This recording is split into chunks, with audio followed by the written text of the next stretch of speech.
우리 마지막 예배 말씀 저희 같이 읽고 목사님 또 나오셔서 사랑의 열매라는 제목으로 말씀 나눠주시겠습니다. 제가 봉독할게요. 여러분들 집중하셔서 귀 기울이시고 마음으로 같이 읽으시면 좋겠습니다. 내 계명은 곧 내가 너희를 사랑한 것 같이 너희도 서로 사랑하라 하는 이것이니라. 사람이 친구를 위하여 자기 목숨을 버리면 이보다 더 큰 사랑이 없나니 너희는 내가 명하는 대로 행하면 곧 나의 친구라. 이제부터는 너희를 종이라 하지 아니하리니 종은 주인이 하는 것을 알지 못함이라. 너희를 친구라 하였노니 내가 내 아버지께 들은 것을 다 너희에게 알게 하였음이라. 너희가 나를 택한 것이 아니요 내가 너희를 택하여 세웠나니 이는 너희로 가서 열매를 맺게 하고 또 너희 열매가 항상 있게 하여 내 이름으로 아버지께 무엇을 구하든지 다 받게 하려 함이라. 내가 이것을 너희에게 명함은 너희로 서로 사랑하게 하려 함이라. 아멘. 네, 여러분 금세 시간이 지나버린 것 같아요. 벌써 부흥회가 끝났다는 게 좀 믿어지지가 않는데요. 한 2번 설교한 것 같은데 이렇게 돼버렸네요. 이거 제가 헤어지기가 아쉬워서 어떻게 하죠? 여러분을 다 서울로 옮겨갈 수도 없고 여러분에게 정이 참 많이 든 것 같아요. 그래서 하느님 나라에 가면 여러분과 함께 살 걸 생각하면 행복하고 또 서울로 돌아갈 걸 생각하면 좀 아쉽네요. 또 하나님께서 기회가 되시면 여러분 만나게 될 것 같고요. 여러분 서울에 오시면 꼭 저에게 오세요. 제가 맛있는 밥 사주고 부암동 저희 동네 너무 아름다운 곳에 구경시켜드리고 할 테니까 꼭 뵀으면 좋겠습니다. 자, 오늘 우리가 함께 나눌 말씀은 사랑의 열매라는 제목입니다. 요한복음 15장 16절을 중심으로 이제 말씀을 나누려고 합니다. 앞에 사랑의 영광에 대해서 여러분 기억하셔요? 왜 서로 사랑하라고 하셨는가? 사랑의 모델이 예수님이었고요. 에베소 5장 2절에 있는 자기를 버리고 제물이 되고 생축이 되는 거. 이게 이제 사랑의 샘플이 되신 거죠. 기준이 된 거죠. 그렇게 사랑하라고, 그 어려운 사랑을 하라고 하신 이유가 거기는 엄청난 영광이 있기 때문이다. 첫 번째는 영성의 척도이기 때문에, 하나님의 친구가 되는 길이기 때문에, 예수님의 친구. 두 번째는 뭐였죠? 존재의 가치가 달라진다. 사랑하면 모든 게 의미가 더해지고 엄청난 가치가 들어간다. 세 번째는 계시의 통로가 된다. 사랑을 통해서 우리는 알게 되는 거예요. 일반적인 거나 또 영적이고 신앙적이나 다 마찬가지입니다. 사랑은 알매, 인식의 결정적으로 중요한 통로이다. 맞죠, 여러분? 하나님의 말씀이나 일상의 삶에서나 원리가 똑같아요. 하나님이 지으신 세상이니까 그러죠. 왜 이렇게 우리에게 사랑하라고 하시느냐? 그래서 우리 인생의 궁극적인 열매가 사랑을 통해서 이루어지기 때문입니다. 우리 인생의 열매라는 게 이런 거죠. 내가 영생을 얻는, 구원을 얻는 굉장히 중요한 거. 인생의 열매죠. 그러니까 이 땅에 살아가면서 영생을 얻을 수 있다는 것. 또 한 가지는 우리의 삶을 통해서 이 땅에서 이루고 싶은 것이 있어요. 그것도 열매죠. 그리고 실제로 우리가 매 순간순간에 이루고 싶은 기도의 제목들이 현실이 되는 거예요. 이게 인생의 열매겠죠. 그러니까 영원한 영생에 대한 문제, 사랑을 통해서 해결합니다. 그 다음에 내가 이 땅에 살아가는 삶의 열매도 사랑을 통해서 이루어집니다. 그리고 짧은 순간순간의 기도 제목, 뭐를 통해서 응답을 받냐면 사랑을 통해서 이루어집니다. 이게 이제 핵심적인 내용이에요. 오늘 우리가 16절에서 하나님께서 사랑하라고 하신 이유, 인생의 열매를 맺기 위한 거다. 그러니까 첫 번째 우리가 한번 생각해 봅시다. 사랑은 구원의 증거가 됩니다. 우리가 구원받은 증거, 그 영생에 대한 확신을 뭘로 갖게 되냐면 믿음으로 되는 게 아니에요. 사랑으로 됩니다. 우리가 사랑하게 되면은 구원의 증거를 갖고 있는 게 되죠. 자, 한번 16절을 보시죠. 못 보겠네요. 햇볕 때문에. 자, 16절 같이 읽겠습니다. 너희가 나를 택한 것이 아니요 내가 너희를 택하여 세웠나니 이는 너희로 가서 과실을 맺게 하고 또 너희 과실이 항상 있게 하여 내 이름으로 아버지께 무엇을 구하든지 다 받게 하려 함이라. 여기 보면 너희가 나를 택한 것이 아니요 내가 너희를 택하여 세웠나니, 이 구절이요 기독교와 다른 종교를 완전히 구분하는 엄청난 선언입니다. 여러분, 우리가 예수님을 믿고 구원을 받는 것은 내가 하나님을 택한 게 아니고 하나님이 나를 택해서 세워줬기 때문이에요. 다른 종교는 인간이 신을 선택합니다. 나는 부처를 믿을까? 마음에서 믿을까? 조상신을 믿을까? 아니면 뭐 성황당에 갈까? 느티나무를 믿을까? 뭐 그렇잖아요. 그런데 기독교는요, 신기합니다. 주님이 내게 나타나서 나를 선택해 주신 거죠. 사도 바울이 예수님을 선택한 게 아니에요. 예수님이 나타나서 너는 내 택한 그릇이다. 이방인을 위한 내 그릇이다. 그렇게 말씀하시죠.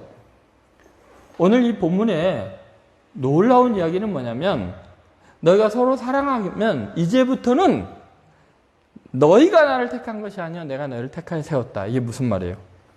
사랑하게 되면 내가 너희를 택한 것을 너희가 알게 된다는 거예요. 다시 말해서 우리가 구원에 대한 증거를 얻고 싶을 때 내가 하나님을 선택한 거면 굉장히 불안해집니다. 한번 생각해 볼까요? 하나님이 여기 계세요. 근데 우리가 하나님을 선택해요. 이게 이제 종교인이죠. 온갖 시련과 노력을 통해서 하나님을 딱 믿겠습니다. 붙잡았어요. 우리가 살면서 어때요? 변질이 돼야 안 돼요? 실수해야 안 해요? 죄 지어야 안 져요? 그럼 우리가 선택했다면 우리는 하루에도 몇 번씩 지옥으로 떨어졌다가 다시 기어 올라가야 돼요. 또 붙잡았다가 또 지옥으로 떨어져요. 그러면 여러분, 내가 선택할 때 죽으면 괜찮은데 죄 지었을 때 갑자기 교통사고로 급사하면 지옥 가나요? 이게 얼마나 불안해, 그죠? 근데 이게 이제 타종교라면은 우리 기독교는 뭐예요? 우리는 이미 절망 가운데, 지옥 가운데 멸망의 자리, 멸망하지 않고 영생 온다 그랬잖아요. 우리의 자리가 멸망의 자리인데 하나님이 우리를 택해서 어떻게 했어요? 세웠다. 오늘 본문이 그렇게 나오나요? 내가 너희를 택하여서 어떻게 했어요? 세웠어요. 너무나 감사해갖고 나도 그러면 주님을 믿겠습니다. 그렇게 나를 사랑하는 신이라면 요한복음 3장 16절 그렇게 사랑을 확증해 주신다면 나도 이렇게 했어요. 나도 주님을 잡겠습니다. 살다가 실수하고 죄 지어요. 그러면 나는 하나님을 놔버렸어요. 떨어져요? 왜 안 떨어지죠? 나를 택해 세운 분이 누구예요? 내가 아니고 하나님이거든요. 그래서 난 지옥에 떨어진 줄 알았고 절망하고 모든 걸 포기하고 싶은데 세워져 있네? 너무 감사해서 또 붙잡는 거예요. 이게 기독교예요. 다시 말해서 지금까지는 우리의 힘으로 구원을 애쓰다 보니까 불안했어요. 그런데 이제가 언제부터냐면 너희가 서로 사랑하면 그때부터는 너희가 나를 택한 게 아니라 내가 너희를 택하여 세운 것을 너희가 알게 된다는 거예요. 자, 이게 뭐를 의미할까요? 여러분, 우리는 어떤 것에 확신을 가지려면, 구원의 확신을 가지려면 두 가지 측면에서 증거가 있어야 돼요. 하나는 객관적인 증거예요. 남들이 인정을 해야 되고 문서로 명백하게 나와 있어야지 이 구원에 대한 확신을 가져요. 그러니까 예를 들면 제가 어렸을 때 동네 아주머니들이 저 맞을 때 박수치고 좋아했다 그랬잖아요. 저 녀석 잘하면 깡패 될 테니까 똑바로 가르치라고. 근데 아주머니들이 나를 어떻게 하면 괴롭힐까 그렇게 연구를 했나 봐요. 저만 만나면 너는 엄마 아빠도 안 닮고 너는 다리 밑에서 주워왔어. 양다리 밑에서 주워왔어. 동네에 양다리가 있는 줄 알았어요. 다리 밑에서 주워왔대요. 그러고 보니까 아주머니 말이 맞아. 주사 맞을 때 보니까 예방주사 맞으러 갔는데 앞에서 애들이 울고 나와서 뭔 일인가 하고 이렇게 보니까는 막 간호사가 붙잡고 있고 막 바늘로 찌르는 거예요. 어린 제가 얼마나 무서웠겠어요. 막 도망가는데 저를 붙잡은 것은 간호사가 아니라 엄마였어요. 다시 끌고 오시는 거예요. 엄마 나 사랑해? 그럼 사랑하지. 나 좀 살려줘, 엄마. 나 주사 바늘 제일 싫어. 나 좀 살려줘. 가만히 있어. 억지로 끌고 가시는 게 엄마였고, 그 무서운 간호사가 바늘을 찔려갈 땐 나 좀 살려달라고 하는데 못 움직이게 붙잡은 게 엄마였어요. 아주머니들 말이 맞구나. 이게 아줌마였구나. 내 엄마가 아니라. 다리 밑에서 주워온 게 맞구나. 얼마나 서운했는지 몰라요. 근데 여러분, 만약에 지금 그 아주머니들이 나한테 너 다리 밑에 주워 왔어. 그러면 제가 뭐라 그랬어요? 아주머니 잠깐만 같이 가시죠. 동사무소 가서 주민을 초본 딱 떼보면은 조현원과 임섬신 사이에서 몇 월 며칠 날 조동천 태어나다고 돼 있잖아요. 서류상으로 국가가 보증해주는 내가 우리 부모님의 자녀라는 게 입증이 되잖아요. 근데 그때는 제가 그걸 몰랐거든요. 그러니까 맨날 울었어요. 아버지가 나 때리면은 나 주성교 틀림없구나. 얼마나 서럽게 지내는지 몰라요. 여러분이 하나님의 자녀인 증거, 마귀가 여러분을 정죄할 거예요. 여러분이 실수하고 죄 지을 때 네가 구원받은 건 맞냐? 네가 하나님의 자녀, 웃기지 마라. 그럴 때마다 여러분이 객관적인 증거가 있어야 돼요. 그게 뭐예요? 성경이에요. 성경.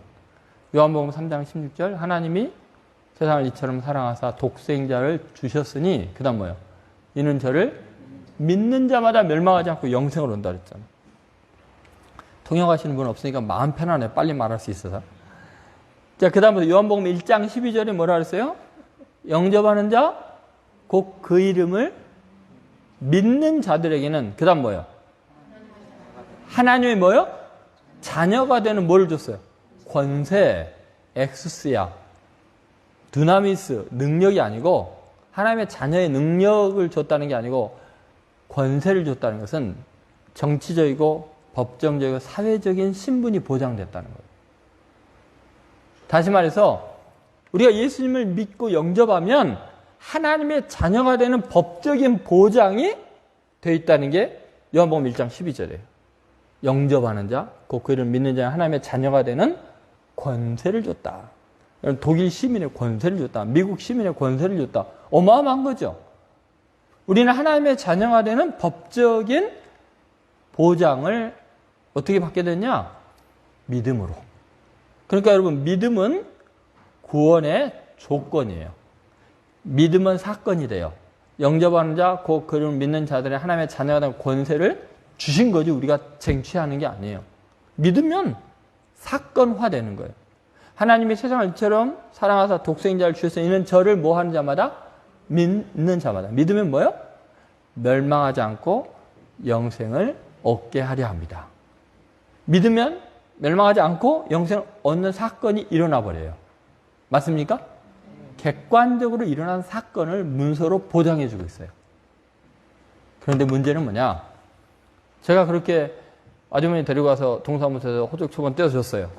근데 저한테 하는 말이, 야, 사실은 조현원과 임섬신이 그때 몇 년 며칠 애를 낳았는데 사산했어. 너는 다리 밑에서 주워온 거야. 그 서류에 있는 너가 아니야. 그럼 저 할 말이 없잖아요. 그래서 객관적인 증거로는 불안해요. 그래서 어떤 증거가 있어야 되냐면 주관적인 증거가 있어야 돼요. 남이 뭐라 그래도 확실한 증거가 있어야 돼요. 그게 뭐냐면요. 닮으면 돼요. 닮으면. 제가요. 빼빼 말랐고 우리 어머니처럼 호리호리했어요. 그래서 저는 온몸이 차가웠어요.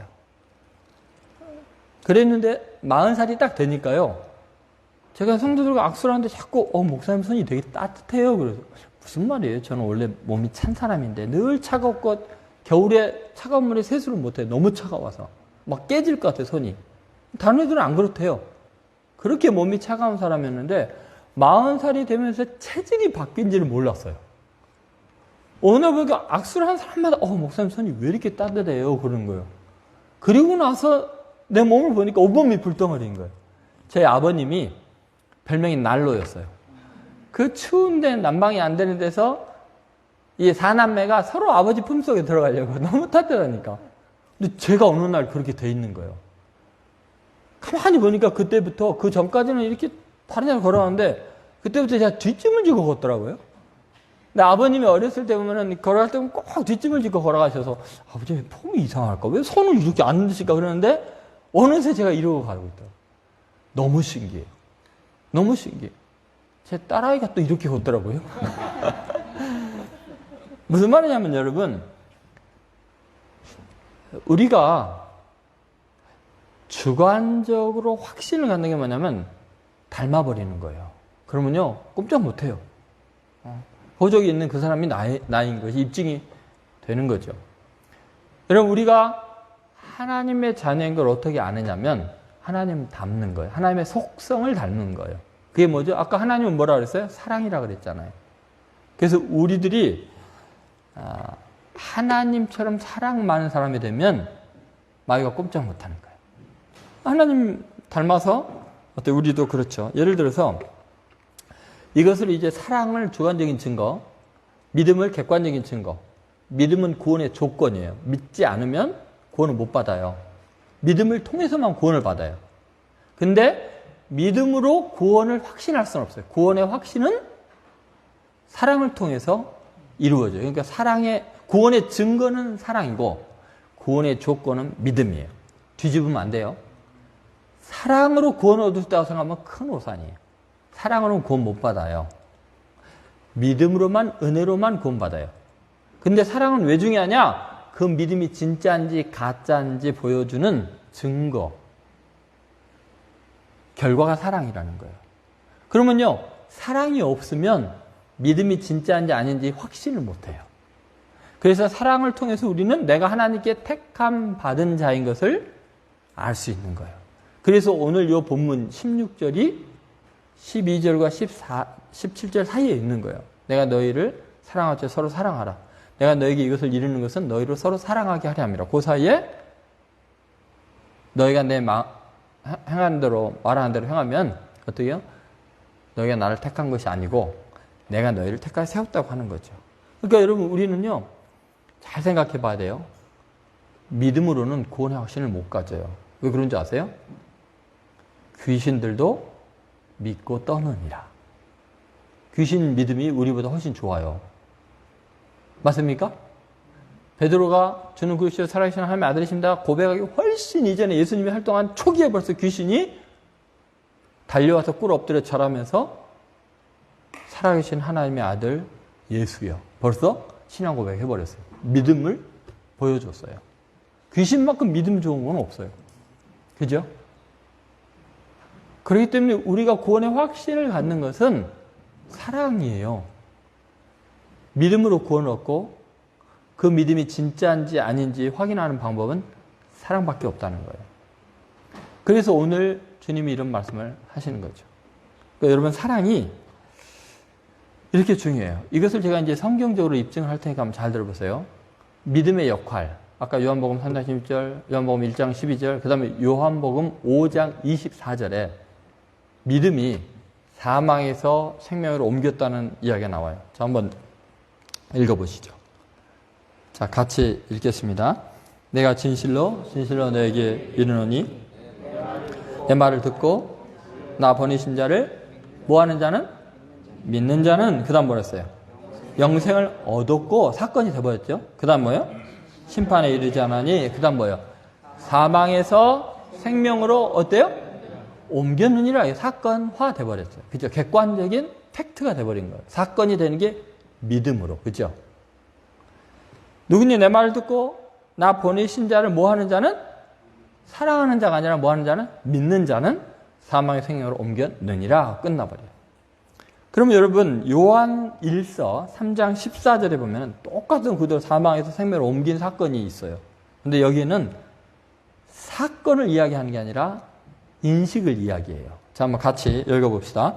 우리가 형제를 사랑함으로 사망에서 옮겨 생명으로 들어간 줄을 알거니와 사랑하지 않는 자는 사망에 거하느니라. 여기 잘 보시면, 자, 사망에서 옮겨 생명으로 똑같이 나왔죠. 요한복음 5장 24절과.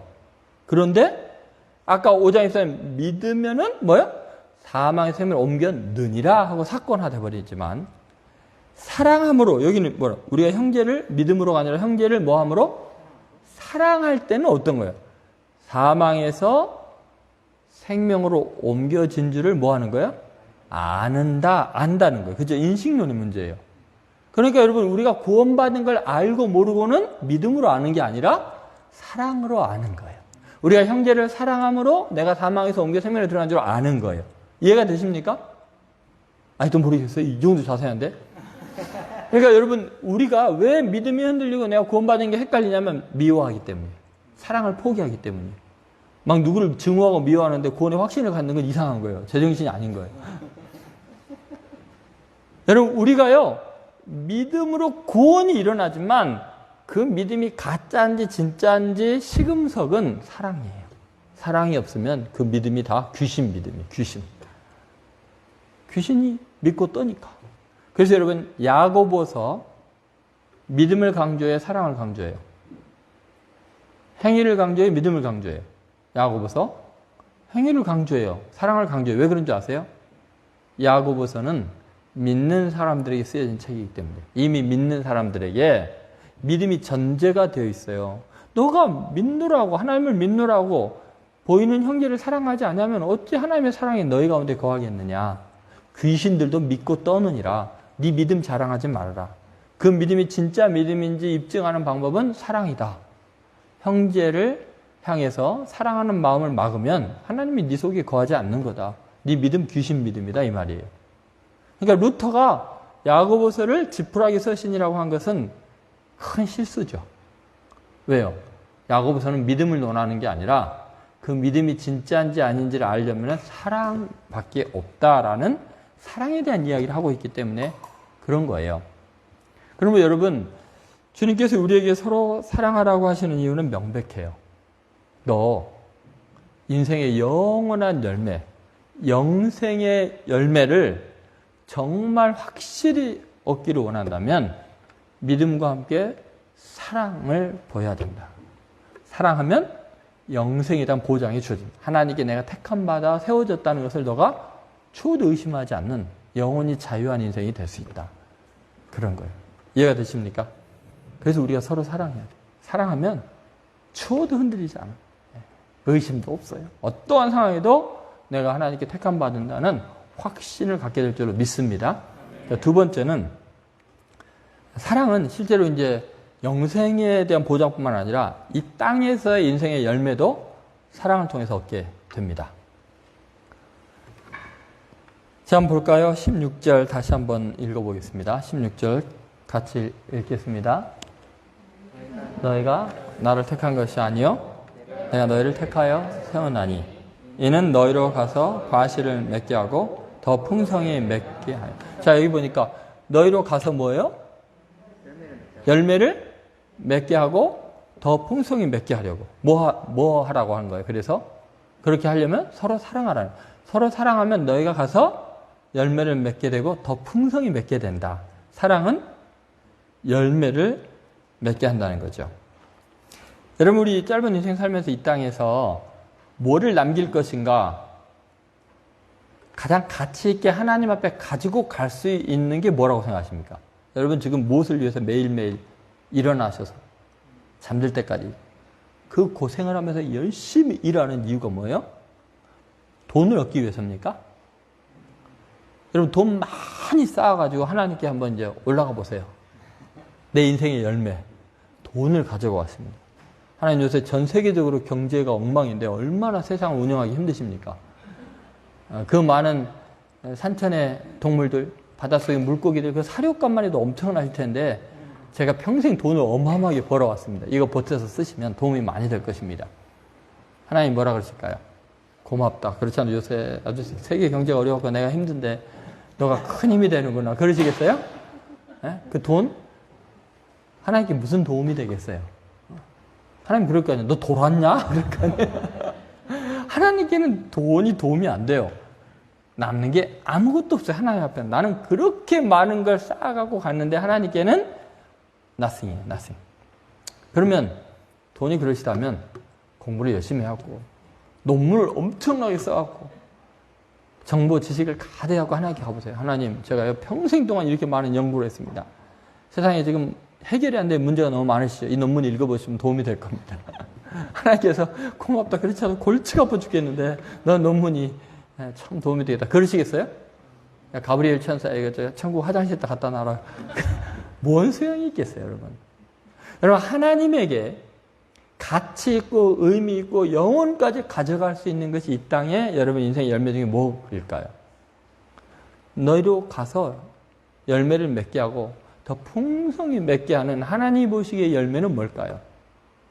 그게 바로 내가 사랑한 사람이에요. 내가 사랑한 것밖에는 하나님께 의미가 없어요. 그래서 사도 바울은 빌립보서 4장 1절에 이런 말 했죠. 자, 한번 같이 읽어볼까요? 그러므로 나의 사랑하고 사모하는 형제들, 나의 기쁨이요 면류관인 사랑하는 자들아, 이와 같이 주 안에 서라. 자, 나의 면류관, 나의 기쁨, 나의 사모하고 사랑하는 뭐예요? 형제들이에요. 내가 사랑하는 사람, 내가 사랑한 것만 내 면류관이다. 하나님 앞에 내 상이 되는 거예요. 그러니까 여러분, 우리는요, 지금 너무나 많은 사람이 뭐 전라도 사투리 하면 뻘짓하고 있어요. 뻘짓이 뭔지 아세요? 뻘짓이 뭐죠? 그 바닷가에 뻘밭이 있잖아요. 그래서 아무리 뛰어도 그냥 그 자리에서 막 헤매고 미끄러지고 자빠지고 그러니까 뻘짓한다 그래요. 힘을 다 써도 거기 푹푹 빠져갖고 맨날 그 자리예요. 여러분, 우리가요, 하나님 앞에 의미 있고 영원히 남을 수 있는 것, 열매는 내가 사랑한 것밖에 없어요. 그래서 교회에 와서 우리가 인생의 열매를 지금 만들고 있는 거예요. 왜요? 옆에 있는 사람이 내 면류관이거든요. 맞습니까? 한번 보세요. 우리에게 왜 가족을 줬을까요? 그 사람, 그 모순 덩어리, 문제 많고 속상하게 하는 이 사람을 끝까지 사랑하는 게 하나님이 네 인생의 열매다. 너의 가치, 존재의 가치였다. 왜 우리가 혼자서 예배 안 드리고 교회 와서 예배를 드려야 될까요? 혼자서는 신령하고 시험에 들 일도 없고 얼마나 좋은데. 그래서 여러분 코로나 3년 동안에 경험했잖아요. 시험에 들 일이 있어요? 줌으로 예배 드리면서? 그 집사님 때문에 괴로운 적이 있어요? 세상 편했잖아요. 근데 코로나 끝내버린 바람에 또 이 갈등이 시작이 돼야 되잖아요. 그 왜 그래요? 참고 인내하고 사랑하고 그것만이 인생의 열매이기 때문에 그래요. 그래서 고린도전서 13장에 그 이야기를 하고 있는 거죠. 그럼 고린도전서 13장 1, 2절 뭐 이런 내용을 보면 그러잖아요. But have not love, I am nothing. 존재론적으로 사랑이 없으면 뭐예요? Nothing. 소유론적으로 But I have not love, I gain nothing. 정말 신기합니다. 소유론적으로 사랑 없으면 남는 게 없는 거예요. nothing이에요, 그냥. 존재론적으로 사랑 안 하는 사람은 하나님 앞에서 없는 거랑 마찬가지예요. nothing이에요. 그러니까 인생의 열매라는 것은요, 사랑을 빼버리면 아무것도 없어요. 사랑 빼면요, 권력이 있어도 지식이 있어도 돈이 있어도 뭐 굉장한 업적이 있는 것 같아도 사랑 없는 것은 nothing이에요. 하나님 보실 때 아무런 가치가 없어요. 여러분, 교리가 아무리 정확하고 믿습니다 해도 하나님 보실 때 사랑 없으면 nothing이에요. 예언을 하고 능력을 행하고 귀신을 쫓아내고 그런데 사랑 없어요? nothing이에요. 정말 놀라운 이야기죠. 여러분, 이런 이야기를 제가 하려면 끝이 없을 거예요. 예를 들어 보세요. 마태복음 7장에 본문에 없을까요? 22절, 23절 거기 보면 그래요. 그날에 많은 사람들이 내게 와서 주여 주여 우리가 주의 이름으로 선지자 노릇하며 주의 이름으로 귀신을 쫓아내며 주의 이름으로 많은 능력을 행하지 아니하였나이까. 그럴 때 예수님이 뭐라 하죠? 불법을 행하는 자들아 내게서 떠나가라. 여러분, 내가 너희를 도무지 알지 못하는 거야. 하나님 눈에는 nothing이다. 너가 선지자 노릇 했어? 너가 예언을 말했어? 귀신을 쫓아냈어? 능력을 행했어? 남들이 볼 때, 세상 사람들이 볼 때는 굉장한 존재가 같은 예수님 눈에는 뭐야? nothing. 왜? 불법을 해. 불법이 뭐냐면 산상복음 5장부터 7장에 하나님의 예수님의 천국의 법은 뭐냐면 사랑하라는 거예요. 원수까지 사랑하라는 거예요. 하나님이 악인과 선인에게 동일하게 비를 주시고 해를 주시는 그 사랑. 하나님의 온전하심처럼 너희도 사랑 가운데 온전한 자가 되라는 거예요. 그런데 그걸 어기는 불법. 그러면 nothing이라는 거예요. 그러니까 우리 인생의 열매라는 게요. 사랑밖에 없어요. 저는 태어날 때부터 욕심장애로 태어났어요. 얼마나 욕심장애인지 지금도 제 자신에 대해서 충격을 받아요. 제 아내는. 제가 어렸을 때 남동생, 사촌, 남동생 한 살 어린 때 우리 집에 오면은 집을 못 들어오겠어요. 이놈 새끼 또 뭐 얻어먹으려고. 그 정도로 욕심장애였는데 이게요. 다 컸는데도 안 없어져. 저희 집에 뭐가 있으면 우리 아내가요, 그걸 누구 갖다 주고. 김치를 그 관절염이 걸리도록 많이 담아갖고는 나 먹으려고 하면 없대. 왜 없냐고. 그러면 여기 나눠줬고 저기 나눠줬고. 그럼 김치를 왜 담냐고. 나 침막 꼴떡 갖다 삼키게. 아니 돈도 없는데 자꾸 다 퍼다 주면 나는 어쩌라고. 돈 당신이 버냐고. 그러면서 계속 말씀이 떠오르죠. 참 목사답다. 저는 입으로 설교하고 제 아내는 삶으로 설교하죠. 부끄럽죠. 근데도 속이 욕심이 많아가지고. 네? 여러분, 우리 인생의 열매는 아낌없이 베푼 것밖에 없어요. 내가 내 것을 남에게 줬을 때만 내 것이 될 수 있어요. 주라. 그래야면 너에게 안겨주리니. 누르고 흔들어 넘치도록 하여 너에게 안겨주라. 언제 내 것이 되고 내게 안겨주시 하나님이? 줄 때만. 베풀 때만. 사랑으로 섬길 때만 그것이 내 것이 돼요. 내가 먹는 거, 내가 입는 거 아무도 내 거로 기억 안 해요. 그런데 내가 먹을 거 입을 거 아껴서 누군가를 입혀주고 먹여주잖아요. 그 사람 평생 은혜를 못 잊어요. 그 사람 거라고 생각을 해요. 하나님도 그걸 기억하세요. 그래서 너의 보물을 하늘이 쌓아두라고 하시는 거죠. 사랑이에요, 그게. 정말 이 땅에서 우리 인생의 소원이 이루어지는 거, 열매를 맺는 것은 여러분 사랑밖에 없어요. 제가 신촌 장로교회 어렸을 때 처음 세례를 받은 곳이고 거기에 김성환 권사님이라는 분이 계셨어요. 제가 대학교 때 그분이 74세였던 것 같아요. 북한에서 일찍 넘어오셨고 남편은 일찍 죽고 과부로 사시는데 아들 하나는 미국에 가서 윤민재라는 그 정가자 지휘자셨고요. 혼자서 서울에 사셔요. 그분 아마 남편이 미원 회사를 창립하신 분인 것 같아요. 정확하게 제가 좀 기억이 안 나는데 어쨌든 이분이요. 평생의 소원이 하나 있었어요. 인생의 마지막 꿈처럼 간절히 기도하는 바가 있어요. 새벽 기도에 가서 1시간 이상씩 기도하는 거. 아침 9시, 밥 먹고 나서 9시에 교회 가서 또 1시간 기도하고 점심 먹고 또 1시간 기도하고 저녁 먹고 저녁 9시에 또 기도하고 그 기도 제목 중에 가장 간절히 인생의 마지막 열매를 얻고 싶은 게 북에 두고 온 여동생 만나는 거예요. 조카들 보고 죽는 게 꿈이었어요. 평생에 그 여동생이 너무 보고 싶어서 어쩔 줄 몰랐는데 그때 70년대, 80년대 초반 냉전 시대였어요. 이북에 대한 이야기만 꺼내도 안기부에 끌려갈 그런 살벌한 시기예요. 근데 새벽마다 밤마다 아침마다 낮마다 이렇게 인생의 유일한 낙으로 그걸 위해서 기도하시는데 응답될 리가 없잖아요.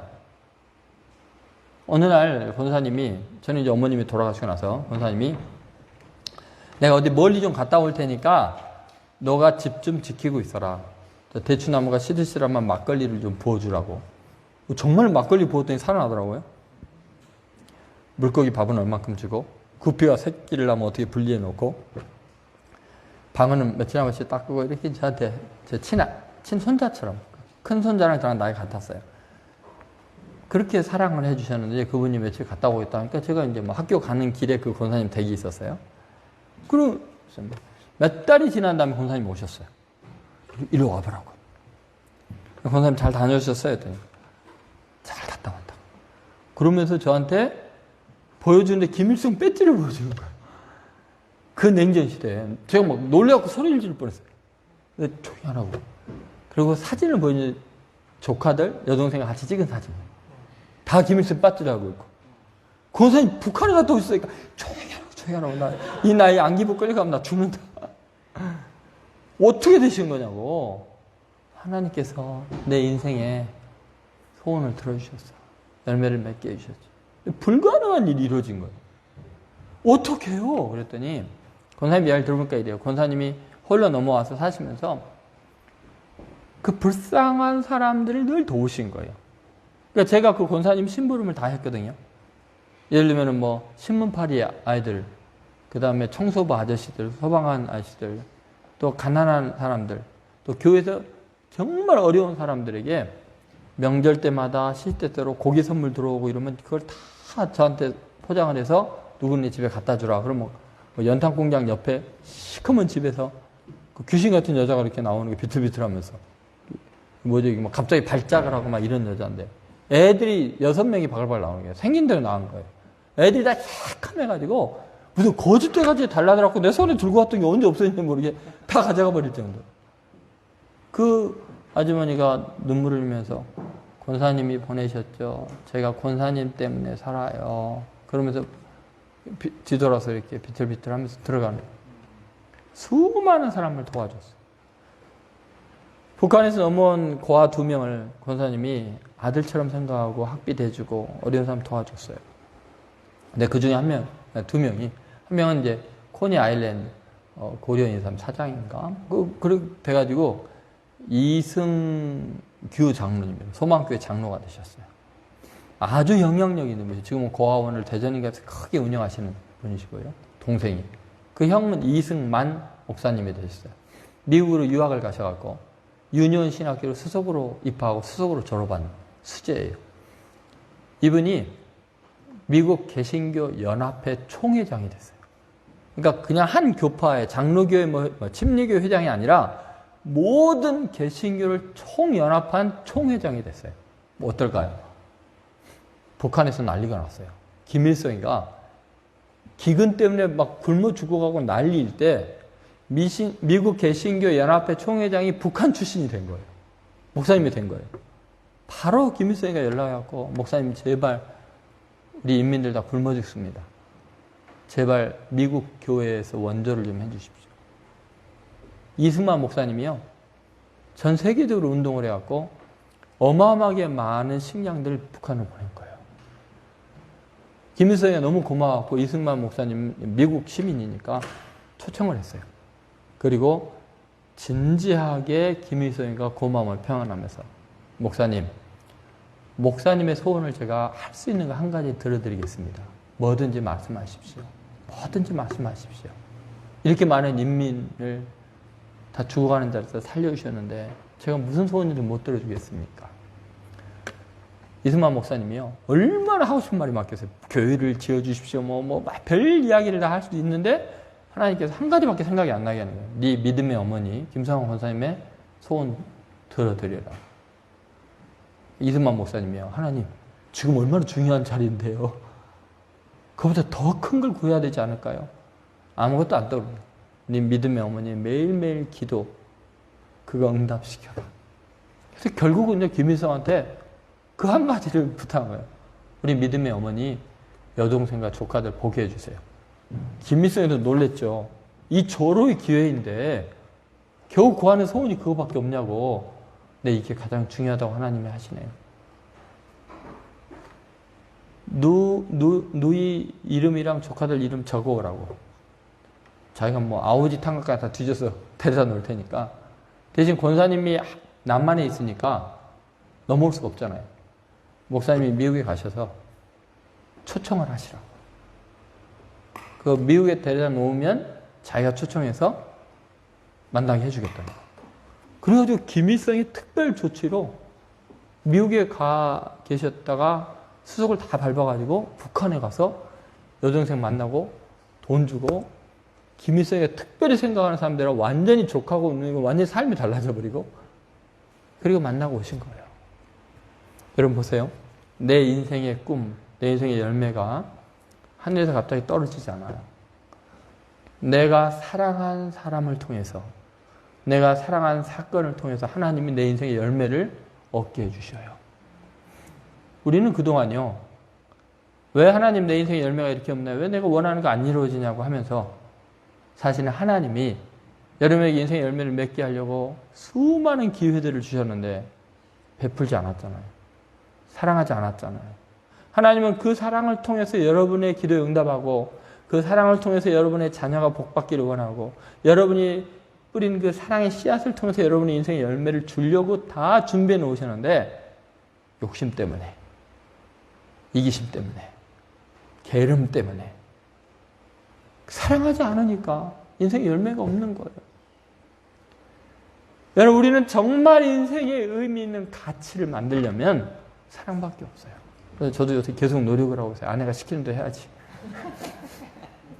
거짓하든 말든 해야지. 저는 여러분이요. 인생의 열매가 가득하게 되기를 바라요. 여러분의 소원은 여러분이 사랑하는 것을 통해서 이루어져요. 믿습니까? 마지막 세 번째. 여러분, 사랑의 열매라는 건 뭐냐면 매 순간순간의 기도 응답이에요. 사랑은 기도 응답의 통로가 됩니다. 한번 따라해서 사랑은 기도 응답의 통로다. 자, 16절을 다시 한번 보세요.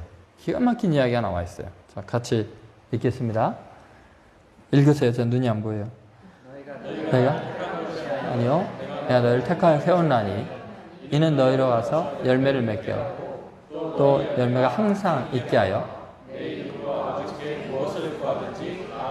자, 마지막에 뭐냐? 내 이름으로 아버지께 무엇을 구하든지 다 받게 하려면. 왜 서로 사랑하라 그랬다고요? 너희가 내 이름으로 무엇을 구하든지 뭐 하려고요? 받게 하려고. 여러분, 이 주님의 말씀이에요. 그죠? 왜 서로 사랑하라고 하느냐? 너희가 내 이름으로 무엇을 구하든지 다 뭐 하려고요? 받게 하려고. 기도 응답의 통로가 뭐예요? 사랑인 거예요. 우리가 서로 사랑할 때 기도 응답이 와요. 여러분, 우리는요, 그런 착각을 해요. 보이지 않는 하나님께 기도하면 갑자기 하늘이 열리고 갑자기 돈다발이 떨어진다든지 뭔가 기적이 일어나서 그냥 즉통적인 어떤 사건이 일어날 거라고 생각하는데 천만의 말씀입니다. 우리의 기도는 사람을 통해서 응답하십니다. 하나님은 사람을 통해서 일하십니다. 우리의 기도는 반드시 사람을 통해서 응답하시는 거예요. 근데 그 사람이 누구냐? 내가 사랑한 사람을 통해서, 내가 사랑을 베푼 사람, 내 사랑을 통해서 하나님은 내 기도를 응답하시는 거예요. 맞습니까? 제 말이 아니라 성경의 말이에요. 왜 서로 사랑하라 하냐? 이는 너희로 가서 과실을 많이 맺게 할 뿐만 아니라 내 이름으로 무엇을 구하든지 뭐요? 다 받게 하려면 사랑의 통로가 있어야 기도 응답의 통로가 온다는 거예요. 여러분, 우리는 이렇게 생각하죠. 우리가 입으로 하는 기도만 기도라고 생각해요. 성경을 잘 읽어보면요, 기도에는 두 가지가 있어요. 하나님이 들으시는 기도가 있고 하나님이 보시는 기도가 있어요. 우리의 행동의 기도를 소리의 기도보다도 훨씬 크게 보고 계시는 거예요. 입술로는 주여 주여 해놓고 행위로는 그 기도를 무효화시키고 있는 게 우리들이에요. 새벽마다 부르짖고 밤마다 부르짖으면서 아침에 나가서부터 싸우고 미워하면서 새벽에 한가 밤에 기도한가 다 모입니다. 원래 이게 내 본 모습이고 내 소원은 이 인간 죽이는 겁니다. 이러면서 소리로 한 기도를 삶으로 다 뭉개버리는 거예요. 그러니까 기도 응답이 있겠어요? 없어요. 여러분, 말로 하는 기도는 별로 없는 것 같은데 눈빛으로, 삶으로, 섬김으로 하는 그 기도가 많은 사람은요, 내가 구체적으로 기도도 안 했는데 하나님이 엄청나게 쏟아부어 주십니다. 왜 하나님이 보시지 못한다고 생각하세요? 왜 여러분의 목소리의 기도만 듣는다고 생각하십니까? 행동의 기도는 더 크게 들으셔요. 더 크게 보고 계셔요. 우리의 기도가 가장 강력한 것은 누군가를 사랑하는 거예요. 너희가 남에게 대접을 받고자 하는 대로 너희도 남을 대접하라. 이것이 율법이요 선지자니라. 아까 그랬잖아요. 주라. 그리하면 너에게 안겨주리니 누르고 흔들어 넘치도록 하여 너에게 안겨주리라. 기도응답은 어떻게 받는 거예요? 줌으로써, 사랑함으로써 넘치도록 안겨받는 거예요. 이 비밀을 몰라요. 그래서 여러분, 막 기도를 뜨겁게 하는 사람들 보면은 사랑이 많아야 되는데 싸나와. 기도 뜨겁게 막 하지 않는 사람들은 사람 취급도 안 해. 그럼 제가 보기엔 너무 불쌍한 거예요. 저렇게 잠 안 자고 기도해갖고 다 무효화시키니까. 여러분, 기독교는요, 샤머니즘이 아니라니까요. 내가 막 굉장한 기도문을 외우고 뭘 하고 그러면 무슨 주문 외우듯이 연불 외우듯이 뭐가 이루어지는 게 아니에요. 하나님은 인격적이신 분이라 내 삶의 기도를 더 크게 들으셔요. 그래서 여러분, 어떤 사람 보면 기도를 그렇게 막 많이 안 하는 것 같은데 맨날 기도 응답 받고 풍요롭고 하나님께 사랑받는 사람들이 있어요. 저한테 그래요. 목사님이 조금만 더 뜨겁게 기도하고 성령 충만하면 얼마나 좋을까. 저기 기도만 좀 들어가면 그 말씀에 얼마나 하나님 놀랍게 역사하실까. 제가 속으로 그래요. 나는 생각이 기도인데 생각 자체가 주님과 대화인데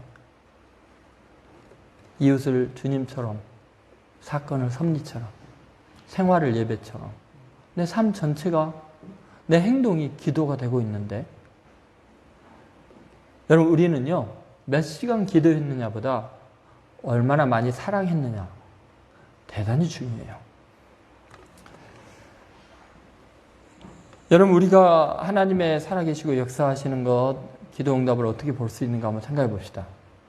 어떤 한 청년이 교회 와서 간절히 기도해요. 하나님 등록금이 없습니다. 유학생이 너무 힘들어요. 하나님 살려주세요. 간절히 기도하고 가고 기도하고 가요. 근데 한 집사님이 갑자기 어마어마한 보너스를 받았어요. 엄청난, 갑작스럽게 하나님 복을 주셨어요. 하나님 이 감사를 어떻게 표현할까요? 근데 기도 중에 아무개가 새벽마다 밤마다 그 가난한 학생이 학비 때문에 고민하고 힘들어하는 것이 생각이 나요. 성령님, 그러면 제가 감사 표현을 이 청년에게 하라는 거죠. 그리고 뭐 몇백만 원을 봉투에다 넣어서 주님이 당신을 사랑하십니다. 이 정도만 써가지고 간절히 기도하고 있는 그 청년 옆에 성경책 사이에다 살짝 넣어놓고 갔어요. 청년이 눈물을 흘리고 기도하고 하나님 먹을 거 입을 거 살려주세요. 집에 가서 마지막 성경책 읽으려고 탁 폈는데 뭐가 툭 떨어져요. 하나님이 당신을 사랑하십니다. 등록금이 들어있어요. 이 청년이 어떻게 반응할까요? 하나님 살아계시군요. 내 기도에 응답하시는 거예요. 하나님이 은혜를 주시면 너무나 감사합니다. 하나님께 영광을 돌리면 갑자기 천국에서 이제 난리가 나겠죠. 야, 하나님이 하지 않았는데 누구야? 범인 찾아라. 천국 도움시켜라. 그랬더니 보고가 올라오네. 아무개 집사가 또 그 짓을 했단 말이야. 걔는 부어줄수록 나를 영화롭게 한단 말이야. 더 부어줘. 그러지 않겠어요? 이 청년이 교회 와서 청년부 시간에 간증을 해요. 여러분 하나님은 살아계십니다.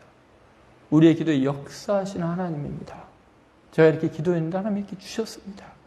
다른 청년들이 감동을 받아요. 하나님은 정말 기도 응답하시는구나. 살아 역사하시는 거예요. 그래서 찬양, 살아계신 하나님, 역사하는 하나님, 우리 찬양 가운데 거하시는 하나님. 온 교회가 하나님의 임재로 충만해져요. 한 사람의 사랑의 섬김이 하나님의 살아계심을 드러내는 거예요. 여러분 아무리 살아계신 하나님이 역사하시는 하나님에도요, 이기주의자들 욕심쟁이들만 모인 교회는 공허하죠. 뭐 증거가 있어요? 맨날 찬양은 뜨겁게 하고 뭐 설교는 어마어마하게 은혜롭게 하는데 교회가 뭔가 맹해요. 왜 그럴까요? 지네들끼리 잘난 척하는 거죠. 자기 우상화 시키고 있는 거죠. 설교 잘했지 그러고 찬양인데 뜨거웠지. 하나님의 영광 어디 받아요? 아무것도 아니에요. 아무것도 아니에요. 사랑이 없으면 아무런 것도 아니에요. 제가 신대원 다닐 때 이제 신대원 시험을 이제 보려고 할 때 제가 워낙 가난했어요. 뭐 말씀드렸지만 저희 아버님이 저희 교회 장로님의 건물 청소부였잖아요. 그런데 이제 고등학교 졸업하고 대학교 들어갈 때 정말 하나님의 은혜로 뭐 어떻게 장학금을 다 다녔어요.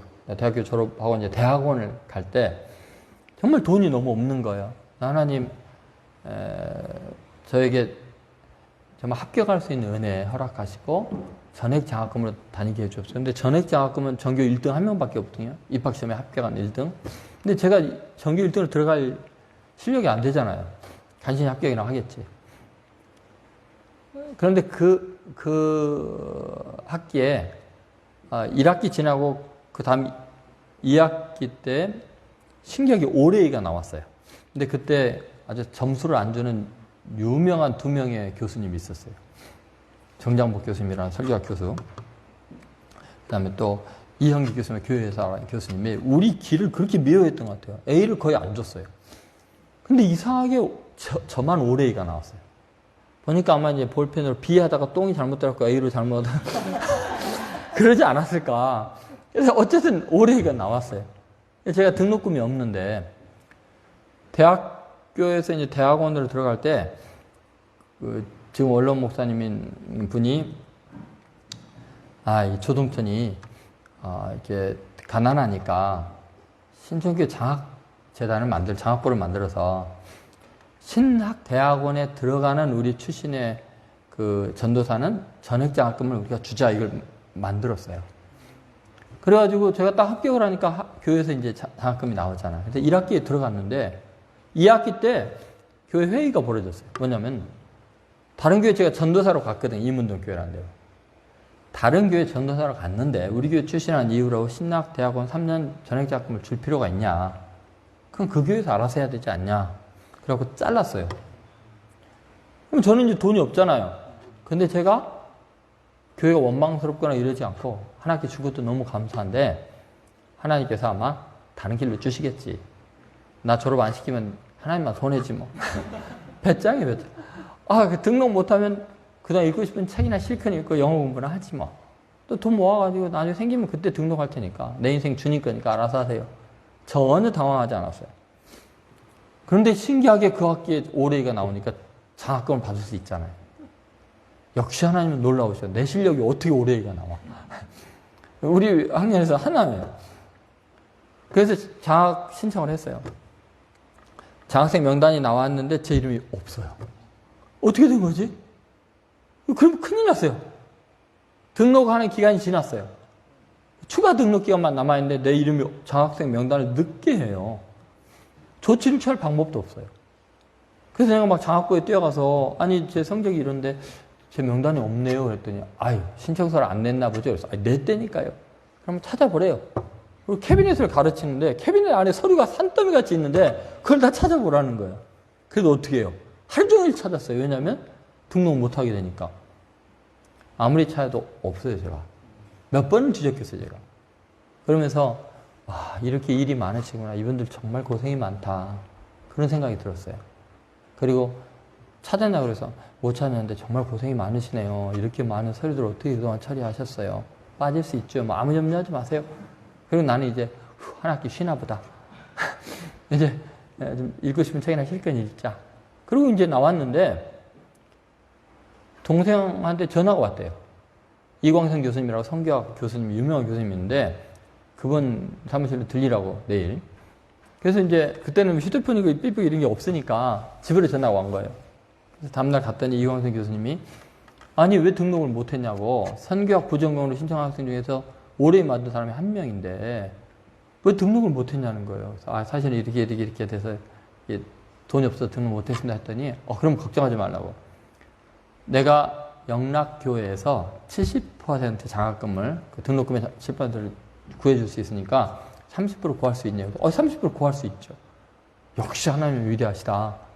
나에게 이게 유명한 교수님도 개인적으로 알게 하시고 등록도 하게 하시는구나. 역시 하나님 멋져. 그리고 이제 감사해서 왔는데 다음 날 학교로 갔는데 그 게시판에 조동천 전사님 장학위원실로 오세요 하고 써져 있어요. 그래서 이제 70% 줄려나 보다 하고 이제 갔어요. 그랬더니 그 장학 부장님이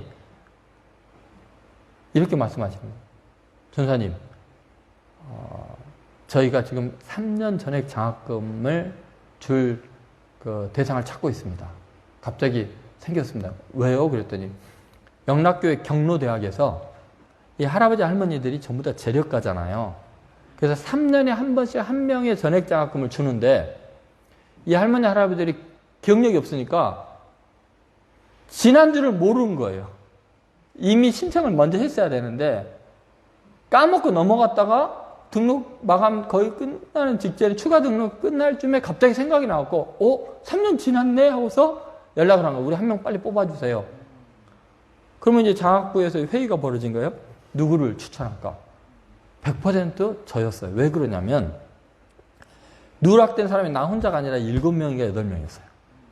이 사람들이 대자보를 쓰고 난리가 났어요. 장학부 엉망이다. 학교 행정이 이따위냐. 막 신문에 내고 막 이랬어요. 학교 신문에. 근데 저만 얼마나 고생이 많으십니까? 그리고 갔다는 거예요. 회의를 했는데 100% 조동천이다.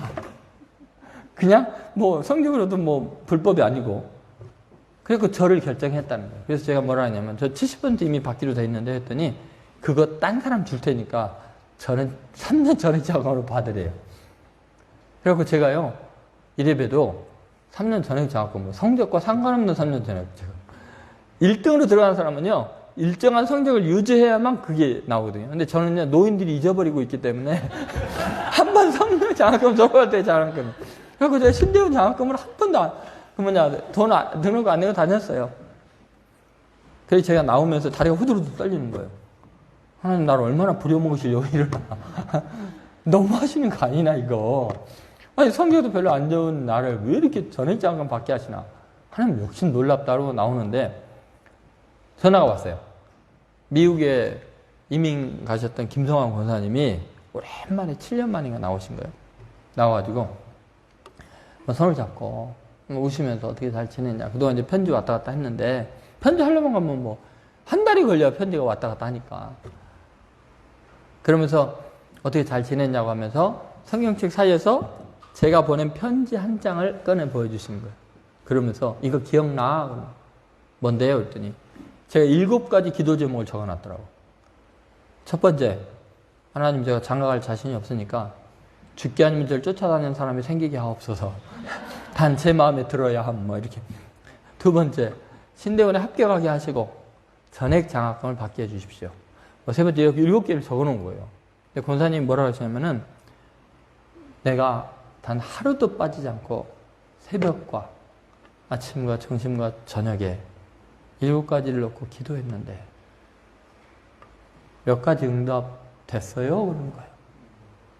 제가 펑펑 울었어요. 얼마 전에 있던 그 복잡한 사건들이 권사님의 사랑이었고 기도 응답이었던 거예요. 내가 만약에 같이 데모했다라면 이 기도 응답 못 받을 뻔했잖아요. 그 사람들의 힘겨움과 어려움을 이해해주고 불쌍히 여기는 마음을, 사랑하는 마음을 가졌더니 그 기도의 통로가 막히지 않았던 거예요. 기도가 그대로 응답이 되는 거예요.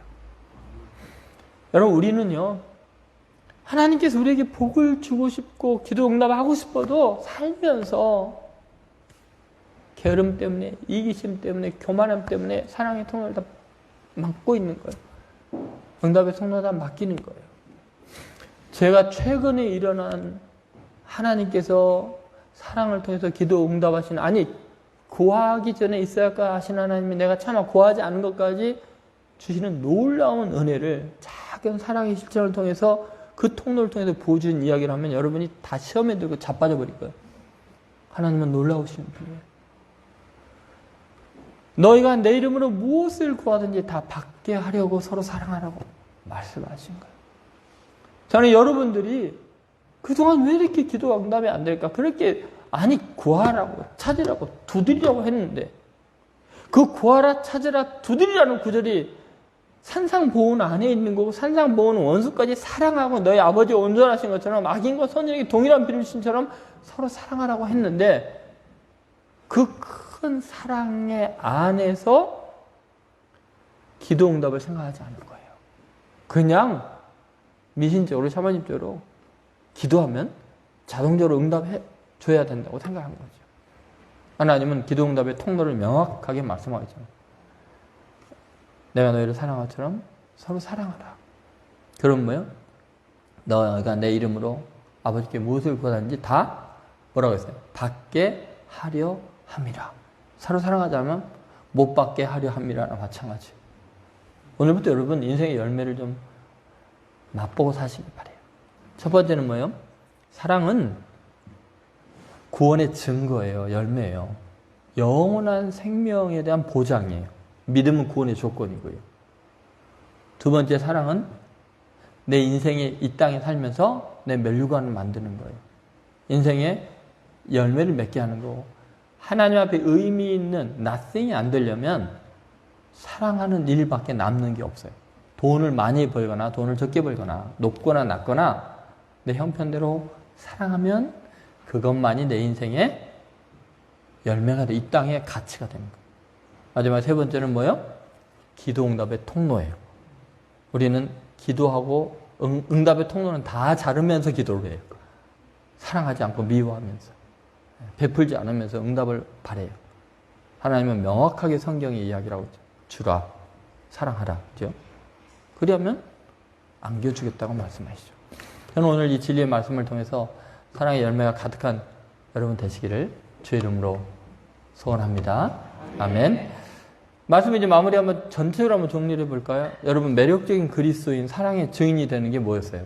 요한. 첫 번째, 진리를 간직하는 사람. 두 번째, 변화의 폭이 큰 사람. 세 번째, 자기 부정에 용기 있는 사람. 그 다음에 요한복음 3장 16절을 통해서 무슨 말씀을 나왔어요? 구원의 사랑의 이유. 하나님이 날 사랑하실 이유가 뭐예요? 첫 번째, 창조론적인 사랑. 두 번째, 구속론적인 사랑. 세 번째, 목적론적인 사랑. 그 다음에 세 번째, 사랑의 확증에 대한 이야기를 했어요. 그러면 그런 객관적인 그 사랑 앞에서 주관적으로 어떻게 확신하게 되냐? 사랑은 뭘로 확인을 하는 거예요? 첫 번째, 선물을 보면 안다. 너를 위해서 뭐든지 줄 수 있어. 독생자를 주셨어요. 두 번째는 뭐죠? 희생을 보면 안다. 너를 위해서 뭐든지 할 수 있어. 세 번째는 뭐죠? 용납. 너가 어떤 상태에도 나는 너를 사랑해. 하나님이 우리에게 주신 사랑이에요. 그리고 아까 사랑의 영광. 사랑의 영광은 뭐죠? 영성의 척도다. 그죠? 하나님의 친구 되는 거예요. 두 번째는 뭐죠? 존재의 가치가 달라진다. 사랑하면 종이 친구가 된다. 그 다음에 세 번째는 뭐죠? 사랑은 계시의 통로가 된다. 사랑하면 알게 하려 합니다. 그 다음에 이제 오늘은 어떻게 했어요? 사랑의 열매는 뭐예요? 영원한 열매는 우리가 구원받는 증거가 바로 사랑이다. 믿음은 구원의 조건이다. 그 다음에 두 번째는 뭐죠? 삶의 인생의 열매가 사랑밖에 안 남는다. 세 번째, 기도응답의 통로가 사랑이다. 이 모든 말씀을 이렇게 요약할 수 있죠. 그냥 쏙 들어오나요? 목사님 말씀대로 이제 목사님의 설교를 통해서 이게 더 이제 여러분이 풍성하게 확장이 될 거예요. 들은 바 말씀을 평생 가장 중요한 진리 아닙니까? 하나님이 날 사랑하는 거, 우리가 이웃을 사랑하는 거. 그것이 우리 인생의 모든 것이에요. 오늘 이 진리의 말씀 안에서 여러분 위대한 그리스도인들로 찬란히 빛나는 사람들로 다시 만날 때 서로 간증거리가 많은 인생들 되시기를 주의 이름으로 소망합니다. 우리 기도하겠습니다. 오늘 말씀, 그동안의 말씀을 생각하시면서 여러분 개인에게 주시는 하나님의 은혜가 있을 겁니다. 성령의 도우심과 감동이 없으면 많은 소리를 들으면 지적인 교만만 쌓입니다. 교만은 패망의 선봉이죠. 은혜 받은 것 때문에 망하면 안 되잖아요. 내 삶이 말씀 가운데 놓여져야 합니다. 말씀이 육신이 돼야 됩니다. 내 결심으로, 노력으로 안 돼요. 절대로 안 됩니다. 성령님이 도와주셔야 됩니다. 성령님이 역사하셔야 됩니다. 주님이 말씀대로 살도록 도와주옵소서. 주님, 오늘부터 주님께 받은 이 사랑 확실히 믿고 주님이 사랑하신 것처럼 사랑하게 해 주옵소서. 사랑의 사람이 되게 하여 주옵소서. 우리 한번 주여 외치고 통성으로 간절히 기도하겠습니다. 주여!